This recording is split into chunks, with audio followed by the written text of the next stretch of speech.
அனைவருக்கும் வணக்கம். இந்த பதிவில் நம்ம எதை பற்றி பார்க்க போகிறோன்னு தெரிஞ்சுக்கிறதுக்கு முன்னாடி மறக்காமல் நம்ம சேனலை சப்ஸ்கிரைப் பண்ணிக்கோங்க. கூடவே பெல் பட்டனையும் கிளிக் பண்ணிவிட்டு ஆளுங்கிற ஆப்ஷனை கொடுத்துட்டிங்கன்னா நான் போடுற வீடியோக்கள் எல்லாமே மிஸ் ஆகாமல் நோட்டிஃபிகேஷனில் வந்துடும். இந்த பதிவு ரொம்ப ரொம்ப முக்கியமான பதிவு அப்படின்னே சொல்லாங்க. குறிப்பாக யாரெல்லாம் கடன் பிரச்சனையில் சிக்கி தவிக்கிறீங்களோ, நாங்கள் ஏதோ ஒரு தேவைக்காக கடன் வாங்கிட்டோம், ஆனால் அதற்குண்டான வட்டி கட்டுவதற்கூட எங்களுக்கு பணம் சேர மாட்டேங்குது, கடன் பிரச்சனை கழுத்தை நெரிக்குது, நிம்மதியாக சாப்பிட முடியல, தூங்க முடியல, 4 இடத்துக்கு சந்தோஷமாக போயிட்டு வர முடியல, எங்கள் கடங்காரங்க நம்மளை நேரில் பார்த்தா நீங்கள் தர வேண்டியதெல்லாம் எப்போ தருவீங்கன்னு எல்லோரும் முன்னாடியும் கேட்டுருவாங்களோன்னு பயமாக இருக்குது, இதனால் வாழ்க்கையே ஒரு நிம்மதி இல்லாமல் இருக்குது அப்படின்ட்டு சிக்கி இருக்கிறீங்களோ, அதாவது கடன் தொல்லையால் ரொம்ப அவதிப்படுறீங்களோ, அவங்க எல்லாருக்குமே இப்போ நான் சொல்லக்கூடிய இந்த பரிகாரம் அப்படிங்கிறது ரொம்ப ரொம்ப உதவியானதாக இருக்கும் அப்படின்னே சொல்லலாம். இன்றைக்கி பார்த்திங்கன்னா மே மாதத்தின் 13ஆம் தேதி, சித்திரை மாதத்தின் 30ஆம் தேதி நிறைஞ்ச செவ்வாய்க்கிழமை அப்படிங்கிறது முருகப்பெருமான் வழிபாட்டிற்கும் அவர் அதிதேவதையாக கொண்ட செவ்வாய் பகவான் வழிபாட்டிற்கும் ஏற்ற ஒரு நாளாக கருதப்படுது. இந்த நாளை மேலும் விசேஷம் சேர்க்கும் விதமாக இன்றைக்கி நமக்கு கடன் பிரச்சனை தீர்க்கக்கூடிய அற்புதமான சக்தி வாய்ந்த சித்தர்கள் கடன் பிரச்சனை தீர்ப்பதற்காக நமக்காகவே கொடுக்கப்பட்ட மைத்திர முகூர்த்த நேரமாகவும் இருக்குது. இந்த மைத்திர முகூர்த்த நேரம் இன்றைக்கி நமக்கு எப்போ வருது அப்படின்னு பார்த்திங்கன்னா மாலை 6:29 இருந்து 8:40 வரைக்கும் இருக்குது. இதில் சிறப்பு என்ன அப்படின்னு பார்த்திங்கன்னா, எப்போதுமே செவ்வாய்க்கிழமை நாளில் செவ்வாய் ஓரை நேரத்தில் நம்ம யார்கிட்ட கடன் வாங்கினோமோ அவங்கக்கிட்ட ஒரு குறிப்பிட்ட தொகையை நேரில் கொடுங்க, இல்லைன்னா ஆன்லைன் மூலமாக டிரான்சாக்ஷன் பண்ணுங்கள். இதன் மூலமாக கடன் முழுமையும் அடைவதற்கான வாய்ப்பு அமையும்னு நம்ம சேனலில் சொல்லுவோம். அந்த செவ்வாய் ஓரைங்கிறது பார்த்திங்கன்னா காலையில் 6 to 7, மதியம் 1 to 2, இரவு 8 to 9 இந்த 3 நேரங்களில் வரும். இன்றைக்கி நமக்கு அதிர்ஷ்டவசமாக இந்த செவ்வாய் ஓரை நேரம் இரவு 8 to 9 வருது இல்லையா, இதுக்குள்ளறையே இந்த மைத்திர முகூர்த்த நேரமும் வருது. அதாவது 6:29 8:40 வருது இல்லையா, இதில் 8 to 9ங்கிறது செவ்வாய் ஓரை. இப்போ இதில் நமக்கு 8 மணியிலிருந்து 8:40 அப்படிங்கும்போது அந்த செவ்வாய் ஓரையும் சேர்ந்து வந்துடும், மைத்திர முகூர்த்த நேரமும் வந்துடும். ஒரே கல்ல 2 மாங்காய் அப்படின்னே சொல்லலாம். அப்போ இது வரைக்கும் நீங்கள் மைத்திர முகூர்த்த நேரம் ஃபாலோ பண்ணி உங்களுக்கு கடன் பிரச்சனையிலேருந்து மேல முடியலை, எங்களுக்கு இது ஒர்க் அவுட் ஆகலை அப்படின்னு நினைக்கிறவங்க கூட இந்த நாளில் முயற்சி பண்ணிங்க அப்படிங்கும்போது 100% உங்களுக்கு ரிசல்ட் கிடைக்கும். நான் எப்போவும் சொல்கிறது தான், ஒரு சில விசேஷமான நாட்களில் நம்ம செய்யக்கூடிய சின்ன சின்ன வழிபாட்டுக்கும் பரிகாரத்துக்கும் நமக்கு அதீத பலன்கள் கிடைக்கும். அதனால் யாரெல்லாம் கடன் சுமை கழுத்தை நெரிக்குதுன்னு நினைக்கிறீங்களோ அவங்கள இந்த நேரத்தை கெட்டியாக பிடிச்சிக்கோங்க. பொதுவாகவே மைத்திர முகூர்த்த நேரம்னா நம்ம என்ன பண்ணுவோன்னா, யார்கிட்ட வாங்கினோமோ அவங்கக்கிட்ட ஒரு சிறு தொகையை நேரில் போயிட்டு கொடுப்போம், இல்லைன்னா ஆன்லைன் மூலமாக டிரான்சாக்ஷன் பண்ணுவோம். இந்த ரெண்டுக்குமே வாய்ப்பு அமையலைங்கிறவங்க தான் தனியாக ஒரு மொய் கவர், அதாவது கிஃப்ட் கவர் மாதிரி எடுத்துகிட்டு யார்கிட்ட கடன் வாங்கணுமோ அவங்களுடைய பேரையும் அந்த அமௌண்ட்டையும் எழுதிட்டு உள்ளே ஒரு 10 ரூபா 20 ரூபா போட்டு வைப்போம். இது கூடவே கொஞ்சம் கொள்ளு பருப்பையும் பச்சை கற்பூரத்தையும் போட்டு வைப்போம்.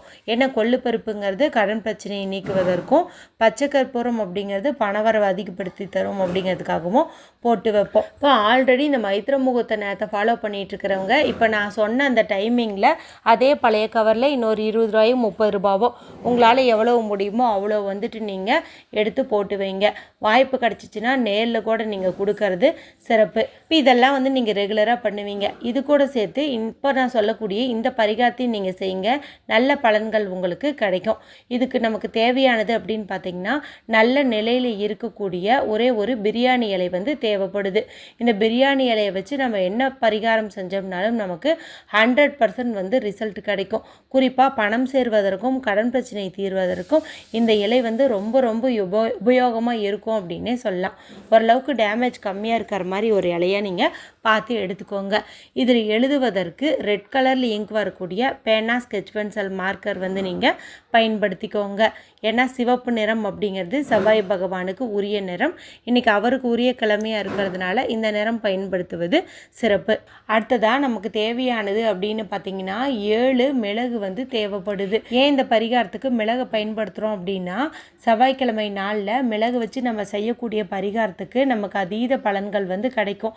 குறிப்பாக கடன் பிரச்சனை தீர்ப்பதற்கு இந்த மிளகு வச்சு நம்ம செய்யக்கூடிய பரிகாரங்கள் உடனேவே நமக்கு கை கொடுக்கும் அப்படின்னே சொல்லலாம். அது என்ன கணக்கு 7ங்கிற எண்ணிக்கை அப்படின்னு கேட்டிங்கன்னா, இந்த மைத்திர முகூர்த்த நேரம் அப்படிங்கிறது கேது சேர்க்கையும் செவ்வாய் சேர்க்கையும் இணைந்தது அப்படின்னே வந்து சொல்லலாம். கேதுவுக்குரிய எண்ணுன்னு பார்க்கும்போது 7. அதனால தான் இந்த எண்ணிக்கையில் நம்ம மிளகு எடுத்துக்கிறோம். புதுசாக வாங்கணும்னு அவசியம் கிடையாது. ஆல்ரெடி வீட்டில் இருக்கிற மிளகையே நீங்கள் 7ங்கிற எண்ணிக்கையில் வந்து எடுத்துக்கோங்க. இப்போ நான் சொன்ன இந்த பொருட்களை எடுத்துகிட்டு வீட்டில் அமைதியான இடத்துல உட்காந்துக்கோங்க.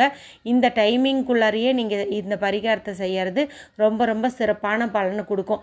ஒருவேளை இந்த டைமுக்குள்ளே உங்களால் இந்த பரிகாரத்தை செய்ய முடியலனா கூட நான் சொன்னேன் இல்லையா, கடனை வந்துட்டு நேரில் போய் கொடுங்க, இல்லைன்னா ஆன்லைனில் டிரான்சாக்ஷன் பண்ணுங்கள், இல்லைன்னா கவர்லேயோ பர்ஸ்லேயோவாவது எடுத்து வைங்கன்னு அதையாவது இந்த டைமுக்குள்ளே பண்ணிடுங்க.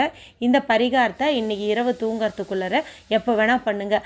முடிஞ்ச அளவுக்கு அந்த 40 நிமிஷம், அதாவது 8 மணிலேருந்து 8 மணி 40 நிமிஷத்துக்குள்ளே செய்கிறது இன்னும் சிறப்பு அப்படின்னே சொல்லலாம். இப்போ இந்த பிரியாணி இலையில் யாருக்கிட்ட நீங்கள் வாங்கின கடன் வந்து நீங்கள் அதிகமாக வட்டி கட்டுற மாதிரி இருக்குதோ, இல்லை ரொம்ப டார்ச்சராக இருக்குதோ, அதாவது பொழுதுனைக்கு ஏதாவது ஒன்று சொல்லி கேட்டுகிட்டே இருக்காங்க, ஒரே டிஸ்டர்பன்ஸாக இருக்குதுன்னு நினைக்கிறீங்களோ, அந்த கடன் தொகையை வந்து இங்கே எழுதுங்க. இப்போ ஒருத்தங்க கிட்ட நீங்கள் 10 லட்சம் வாங்கியிருக்கீங்க, அதுதான் ரொம்ப தொந்தரவாக இருக்குது அப்படிங்கும்போது இந்த இடத்துல நீங்கள் 10 லட்சம் கடன் தீர வேண்டும் அப்படின்னு சொல்லி எழுதிக்கோங்க. இல்லை நான் நிறைய பேர்த்துக்கிட்ட கடன் வாங்கியிருக்கிறேன், எல்லாமே எனக்கு டார்ச்சர் தான் அப்படின்னு நினச்சிங்கன்னா அது ஒட்டு மொத்தமாக ஒரு டோட்டல் போடுங்க. அதாவது இப்போ எல்லாமே சேர்ந்து உங்களுக்கு ஒரு 12 லட்சம் வருது, ஒரு 20 லட்சம் வருது அப்படிங்கும்போது 20 லட்சம் கடன் தீர வேண்டும், இந்த மாதிரி கூட நீங்கள் வந்து எழுதிக்கலாம். இப்போ எழுதினதுக்கு கீழே இப்போ நான் ஸ்க்ரீனில் காட்டுறேன் பாருங்கள்.